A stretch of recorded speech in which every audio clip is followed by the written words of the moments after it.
Ujambo na mtazamaji wangu, na kukaribisha katika makala haya na muda huu ili niweze kukupeleka kwa muda mfupi kitabu ni Ufunuo haya yake ya 17.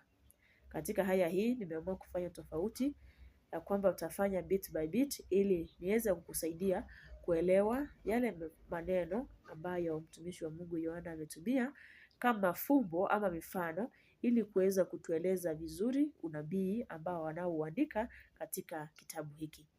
Katika haya hii ya 17, yule malaika mmoja ambaye tuliyemuona akiwa tayari vitasa na ghadhabu ya Mungu kumwaga juu ya nchi, anampeleka mtumishi wa Mungu Yohana na kumwelezea yale mambo yatakavyotendeka katika siku za mwisho katika historia ya Mungu, dunia hii itakapofungwa.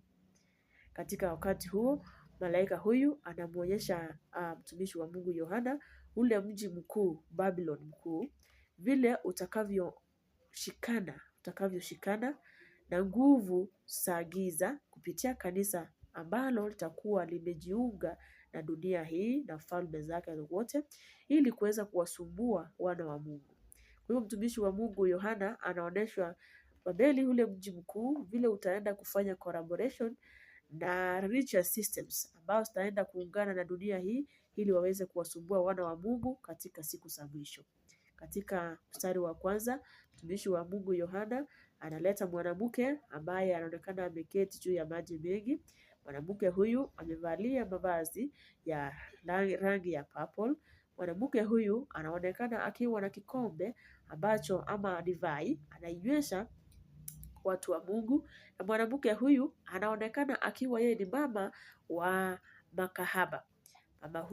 Mwanamke huyu analetwa kama kahaba mkuu, na kahaba huyu akona wasichana wake ambao pia anaonekana analinganishwa na wao ama anaunganishwa na wao.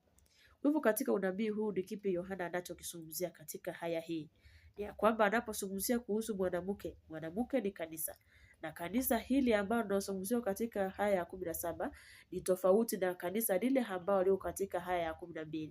Haya ya 12 inaleta mwanamke ambaye anaonekana ni mtakatifu, mwanamke anayetii sheria za Mungu. Lakini mwanamke ambaye anayeletwa katika haya ya 17 tunaona ya kwamba ni mwanamke ambaye ni kahaba, ni mwanamke ako na mvinyo, ni mwanamke ananywesha dunia mvinyo wake, na ni mwanamke anaonekana anafanya kazi na kinyume na amri za Mungu. Kwa hivyo mwanamke ni kanisa. Kwa hivyo kanisa ambalo linaonyeshwa katika haya ya 17 ni ya kwamba ni kanisa tajiri sana. Ndio maana anavaa nguo za rangi kama ya papo.